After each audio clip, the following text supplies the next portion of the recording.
We need empire and foundation to beat them all. We act together, or we lose. Listen, just to start with, I've seen the first 9 episodes of season 3, and I'm just going to give you the big thumbs up. Great. I'm a little mad I haven't seen the finale. Well, Right. You're in for a treat. This man is so good in the finale. No pressure now. Very, very good.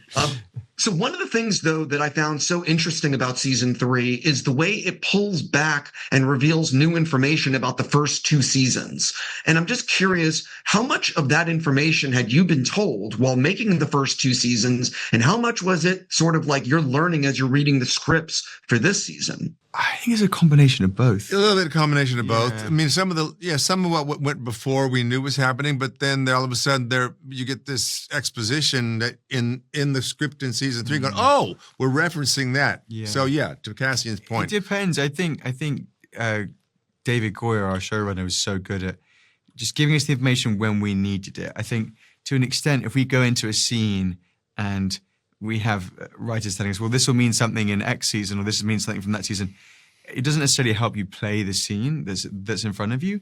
But it's so like wicked and cool to be like reading a script and go, oh, that's a callback to that. And I thought that was significant, but I didn't realize it tied into this. And I think it's testament to how great the writers are on our show, the fact that they managed to interweave this story. So hopefully, at least from my point of view, I really hope people go back and watch the earlier seasons after watching this season and see how this season informs that season.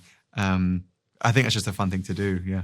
One of the things is because you're part of such an ensemble cast, you really don't know how big your role is going to be in any season until you get the scripts. Both of you have very, very big storylines in season 3 and get to do a lot. So how much were you told before you got the scripts, get ready for this season? And how much are you discovering when you're getting the scripts? Because again, you both get to do really cool stuff. I think I was told, that this season 3, you're going to be doing some stuff. Didn't know what the stuff was until we got the scripts on. I went, oh my goodness, wow, that's a lot of stuff to blow up and things, and how it progresses. I think my situation was similar. I was told I'd have a lot of work, and I was very keen to work more and more on the show. I love our days on set together, and I was like, great, we're going to be doing a bunch of stuff. I was told that it was going to be a season that was studying dawn turning into day. And that's something ever since I got cast and I've been working with Lee and Terry that I've been really keen to do. I think that those transition periods of dawn to day, day to dusk, dusk to darkness are really interesting to play with as actors, particularly as you have the background information of seeing Lee play different versions of day and seeing Terry play different versions of dusk. It gives me so much to pull from when I came into the season. We were told generally that it was going to be a lot of work and we'd have some great stuff. I think nothing prepares you for the read. I read that. We were saying this earlier. We both read it and just like barreled through it. And we basically binged watched the show through reading it. Yeah, literally. I mean, you've watched the show, right? Like, as soon as episode 1 starts, you're just in the season. Like, there's absolutely no place for you to catch your breath, and every episode leaves you wanting more. And I know you haven't seen episode 10 yet, but that'll definitely leave you wanting more. So yeah, we're really proud of it. And I got to tell you, it's a real tease to have watched 9 out of the 10, and it's all building towards You're on the edge. something. I don't want to spoil anything for people watching this, but it's all building towards like 10 is obviously going to be a fucking big episode, and I just want to see it. Yeah, that's a very accurate description. Yeah, it is fucking big. Yeah, say so. Yeah, that's actually what I want to know. Like, what do you think fans like me are going to say after episode 10 ends without spoilers? Well, what you gonna say? What the fuck happened? Like, damn. Literally. It's really one of those episodes where we don't want to give it away to you because you haven't even seen it yet. But things do come apart would be the best way to describe it. Yeah. Everything comes apart. I really can't wait. I watched Terry, Laura, and Lee have some moments in that episode. And as you know, because you've watched 9, I'm separate from them at this point. And I was saying to them yesterday, I think that's really some of the best stuff I've seen in the show. I think they just like knock it out the park. Like it's 10 out of 10 television. Yeah, the worst part is we're talking in code, but I think I know anyway what that scene or could be with Thing anyway. What's the episode that I can't talk about it? What's the episode? Is it episode 10 or what's the episode of the third season that like was your personal favorite in terms of maybe what you did or how the story pushes Foundation forward? That's a good question. I would say mine. It's 10 when I think it's 10. Yeah, I think it would be 10. As in 10 is my favorite just because I enjoyed watching it the most. And sorry because you haven't watched it yet. The word like 10 is just I know he's sitting next to me, but I genuinely think Terry's work in 10 is off the charts good. So I think 10 is really brilliant. I also really enjoyed Ep 1. You know, I think there's an immediate urgency and momentum to this season that as soon as you watch it, you're just in. And I think that's something that the show does really, really well this season. You're just straight into the action. Like there's no time to work out who's who. And we've laid that groundwork in the earlier seasons. From the immediate opening, it's just, there's a starting gun. It's just bam, chaos, 10 hours. Good luck. Yeah, one of the things that I love about Foundation, one of the many things, is how it just doesn't water down the sci-fi. It is like you really need to lean in and pay attention, and the writing, like it's just great writing. So, can you talk a little bit about the fact that it is just it really is like hard sci-fi, like you know what I mean? Like it's not for people that aren't paying attention. Correct. It's dense. And the books were dense. And I know when we did season 1, there was a lot of stuff a lot of groundwork that needed to be laid out, a lot to unpack in terms of just letting this whole world start to exist and, fly along. And we've gathered momentum through season 1 and season 2.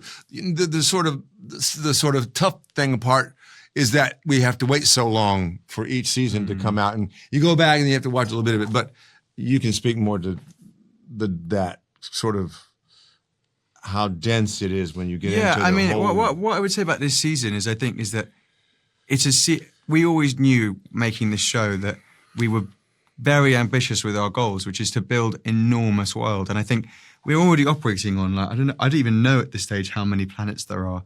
There's a great map in our production office of the galaxy where you can see all the different worlds. But it's testament to the scale of the show that there's so many different worlds. And I think it's a show that really rewards investment, because what I found so great about watching season 3 is, as Terry says, the groundwork is laid for us now. So it's just fun watching people jump between planets, and people like use the prime radiant in manipulative ways. People like the second Foundation rubbing up against the first, rubbing up against Empire. I think we take for granted sometimes that we know who Sauron or Darth Vader are because they're so much part of the culture. But those worlds also took time to build. And I think we're very lucky that we've now built the world for Foundation. We've built the sandbox, and now we're just playing around. Yeah. What is it actually like for the two of you as actors in like the week or two leading up to the beginning of the first day of filming on, say, season 3? Because you've obviously inhabited these characters for for a long time, but you also are taking like, a 2-year break between playing the character. So is it one of these things where you're like rewatching the last few episodes of the last season? Like, how do you get ready for those first few days of filming? I think because the first season, you really don't know what to expect. So you're just sitting there waiting to be inspired by everybody around you. And then you're working from the text.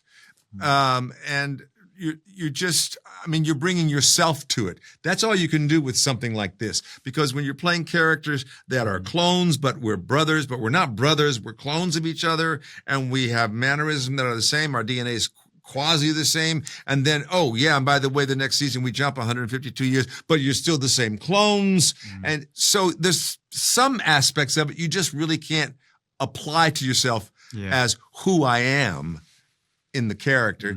You just rely on each other to tell you who you are sometimes, and then just say the words. Honestly, that sounds simplistic, but I think Terry's so right. You hit the nail on the head. Like, we do rely on each other. And I think we're so lucky in our Cleon storyline. I mean, there are great actors all over this show. Right. But particularly, the great thing about doing a show over such a long time, we've been on this show for half a decade now. Yeah. And we've spent so much time together that there is a really strong trust as actors. And I think, ultimately, on-set environments are always intimidating, particularly when you're dealing with a show of this scale. Yeah. And it never feels like that. I mean, I always arrive on set and I go, there's my best friend Terry, there's my best friend Laura, and we just go bam, and we just do the scenes. Mm-hmm. And that's true for even people coming into the show this season. I mean, this show has such great actors this season. Mm-hmm. The fact that I get to do scenes with Broadway legend Terrence Mann and Broadway legend Cherry Jones is just like, I just turn up and I just know my material and just watch them and hope that the talent rubs off on me in some way. So I really do think we're very lucky with the actors we have on this show. Yeah. I know this is such a generic thing and I hate asking it, but for the people that have not seen season 3, how have you been describing it to friends and family? Crazy. It's a bloodbath. I've been describing it like King Lear on steroids and acid. That is not so far off. It's not far off, actually. No, it's not. It's the show that you know, but with a new urgency and danger to it that you haven't seen the show do before. I think that's what I say about season 3. I think the show has found its stride. I think it has a confidence to it, and it is just like chaos. Every single episode is just. It's really addictive, bingeable television. And it's one of those things that we were talking about it earlier. We've said it to other folks that, even when reading, when we sat down to do the first read, when they sent us the first 10 scripts, and I'm sitting at home and I'm literally, which I've read before, but I'm finding myself turning these pages faster to get to the next moment. I mean, this was really a page turner, just in terms of the storytelling and the scope, but where it went and how surprising it became. Yeah, the thing that I'll say, and this is not any spoilers, is that season 3 sets things up at the beginning of the season, which definitely pay off in the later half. It's good writing. That's really, really good writing. Thank you. Thank you, man. Thank you. I think it feels that way when you watch it. I really do think that. Yeah, I think because things are set up so well in those early episodes, the latter half is so crazy. And it doesn't feel crazy in a way that feels like loose or mismanaged. It just feels like, wow, we can really go hell for leather with the mayhem here because it's been set up so well by our writers in the early part of the season. Yeah. Something I'm curious about for both of you. There's always going to be a scene or sequence in the filming of everything that ends up being a little bit more challenging than you expected. So for each of you, over the course of the 3 seasons, which scene or sequence ended up being like something that went above and beyond in terms of like what you were expecting it to be? Your spacesuit when you were in that thing. Spacesuit was tricky, but great. I think actually the thing that was most challenging that I've shot on Foundation is there's a sequence in season 1 where we shot in these water tanks in Malta, and it's my escape from the palace, and I've escaped through the sewage system. And I'm stood on the edge. I'm standing on the edge of this massive water tank in Malta, and the water tanks are on the basically like the water's edge, so that they can blend the infinity pool with the sea to make it look endless. And the wind is so strong the day we're filming. It's 30-mile-an-hour winds. It was pushing all of the water out of the tank and throwing it back at us. So they had to strap me in with harnesses. And I'm stood there on the edge of the lip of this like massive bowl, which I'm about to jump down.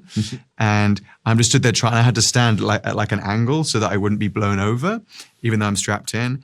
And David Goyer comes up to me and is just like, "You ready?" Like, okay, let's do it. And it was just this moment.